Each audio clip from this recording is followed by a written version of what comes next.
Good morning. Today we are going to learn about monoprinting. I'm going to do a demo on monoprinting from home, which is a little bit different than we would be doing in the classroom, but I think it's going to work great for you. Monoprinting is a fun form of printmaking that has lines, images, really anything that can be made only once, which is unlike most printmaking techniques, which really allow for multiple originals.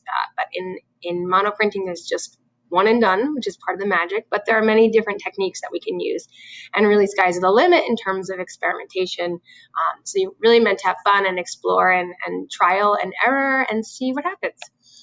All right, there are different types of monoprints. There's a dark field, which we will do next week, and there is a light field. Light field is where you put ink down, almost like you're painting onto a plate, and we will be using for our printmaking a piece of plexiglass, which we will paint on, I'll show in a second, and then we will run through a printing press to release the ink from the plate onto the paper. All right, here are some different examples of monoprinting, different artists that work in this style. For the first experiment or trial, I would ask for you to work from an image. I'm thinking to do something from nature, so look through your camera roll, find a photo of something that you want to work from, keep it original. I'm going to actually escape from here. Keep it original.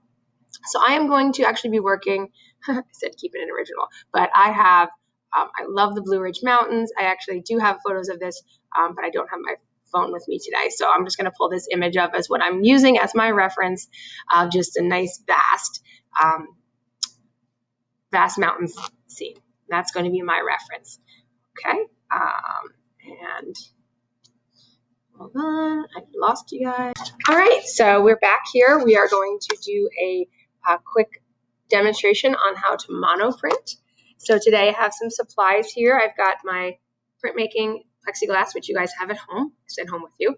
I have a sketch that I'm working from, just a basic sketch. I could add color if I wanted to.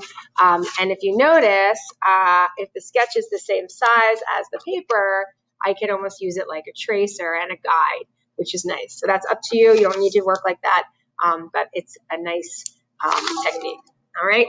Got my supplies. So I gave you guys a palette of ink. There's printer's ink or monoprinting ink, and there's also a little cup of a medium, which is really great for helping the ink release from the plate.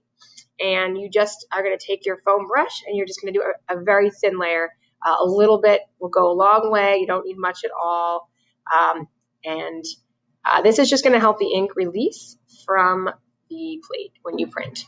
All right. You guys are going to be using a brayer to print. You're not going to be using a printing press like we have here in the classroom, but that's okay because you actually don't need a printing press. It's just a different process. All right. I'm going to clean that off when I'm done. I'll put it aside for now. I'm going to let this dry for a few minutes until it's nice and it's dry. Let it dry till it's dry. I'm going to go grab a paintbrush. I'll be right back.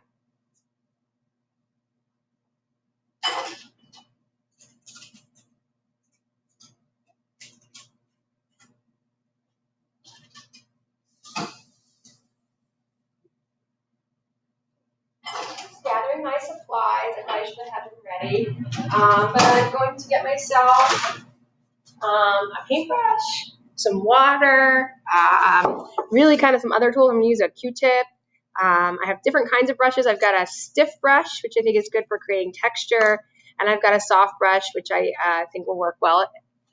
All right, and I am going to move quickly for the sake of time, but I am going to use my tracer here that will kind of help me as a guide, and I am going to work from dark to light. So I'm going to do my darkest values up top. The one thing about printing, monoprinting, is it's really about how much, let me make it so you guys can see, how much ink that you put on the plate. So if I have too much ink, I'm going to end up getting a lot of smudges, especially along the edges. So I want to be really mindful of just applying the right amount of ink. And you'll kind of figure that out as you work through this. That's why we experiment. All right. So I'm just using the sketch that I have as kind of a guide. And I'm going to just start mixing some colors. I love mixing colors and making colors my own. I tend not to like to take a color right out of the tube, as I say, because it feels like it belongs to the company who made it, and the options are endless when it comes to making your own colors. All right, and I'm just gonna start. Now this printing ink, it doesn't have the same consistency that paint would have, so you're gonna have to be a little flexible. You can layer it up. You also don't want to move too slow. You kind of want to move kind of fast because the ink will start to dry. And you also want to think about brush strokes and the direction of your brush because it will make a big difference. All right. And then I'm going to start adding a little white into my colors to give a little bit of value. I think it's important for you guys to have value in your work, not just value in its merit, but value in areas of light and dark. The more value you can have, range of value, light to dark, the more interesting it will be. I'm just going to move kind of quickly here so I can get through this. All right, I'm going to add some more whites. I'll pop a little green in there this time. Give it a little range of color too. Again, I loved, you can totally mix your own colors here. I gave you guys a lot of ink. If you want to pull some of that ink off and, mix it in another container, that's fine. There should be plenty of ink on those palettes that I gave you guys to last you through the project. If you run out, you can actually even use acrylic ink or acrylic paint if you thin it out. That works too. I'm going to clean off my brush in between colors and dry it off. It's kind of a good habit to get into in terms of keeping a clean working space. When we're printing, we do want to make sure we are keeping a really clean working space, especially keeping clean hands and such. All right. And not exactly how I wanted this to look, but that's okay. I think part of the beauty of printmaking is just kind of letting it go a bit, not overthinking it too much, not stressing too much. And I'll just do dark in the back. I feel like it needs a little more contrast. I didn't like how it was feeling really light. So I'm going to go ahead and just do a nice blue field in the background. All right, and there we go.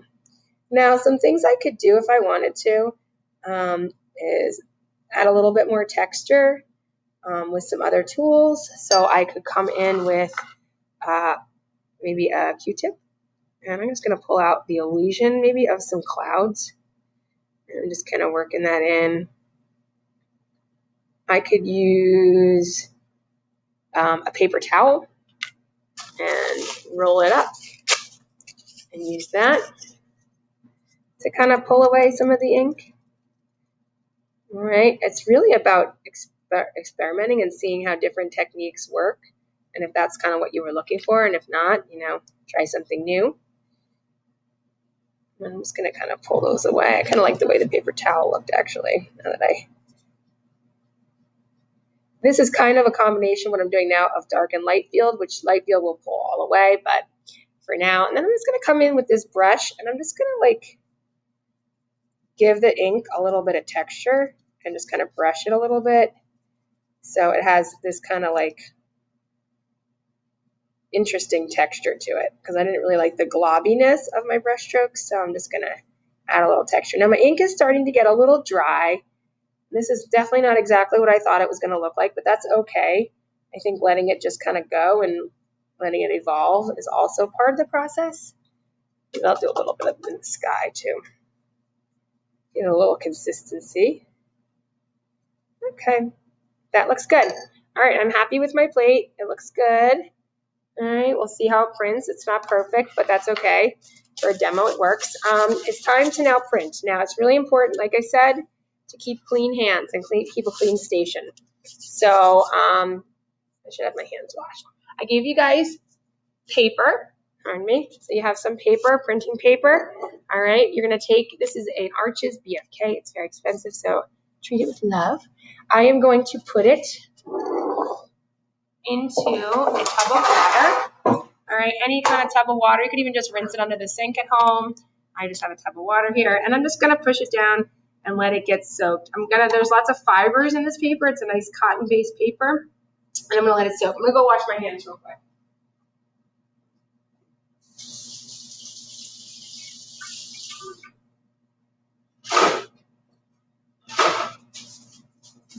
All right. Now, once it's been soaking, it doesn't have to soak forever.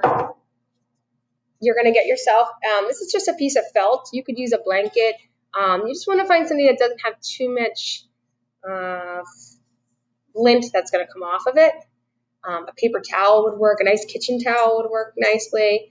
And I'm just going to take the paper, and I want to blot it. Because I want it to be wet, but I don't want it to be soaking wet. Okay? I'm going to blot it. And then I'm going to take my paper, and on a clean working surface, which I have here, I am going to put my ink down, my paper down. I'm going to take my print. I'm going to try to register, get it in, which means trying to get it centered as best as possible. I'm going to drop it down. All right, and then I'm actually going to flip it. So I could have gone the other way, but it's hard to line it up. And I'm going to take my hands, and I'm just going to massage and push it in, get a nice seal, and then I'm going to come with my brayer, my roller, and I'm going to stand up so I get a lot of pressure, and I am going to ink this all the way around. I really want to make sure to get to all the corners. I actually want to see a bit of an impression that the brayer makes. That's what this roller is called, a brayer. I want to make sure it gets a nice impression all the way around. Okay, and really making sure you get the whole thing nice and even. I try to do the last ones like a nice even roll. All right, and it may or may not have been enough pressure, but I think it looks pretty good. And ta-da! I have a monoprint. It's not perfect, but it's a good start. I'm definitely going to go back in and work out my my mountains and my color scheme a little bit better, but overall I'm happy with it. You are going to spend the week using all of your paper and coming up with some fun designs for your monoprint. All right, email me or email me if you have any questions. Good luck. Be sure to take pictures of what you print and upload it to your digital portfolio. All right, have fun and have a nice day. I can't make it stop.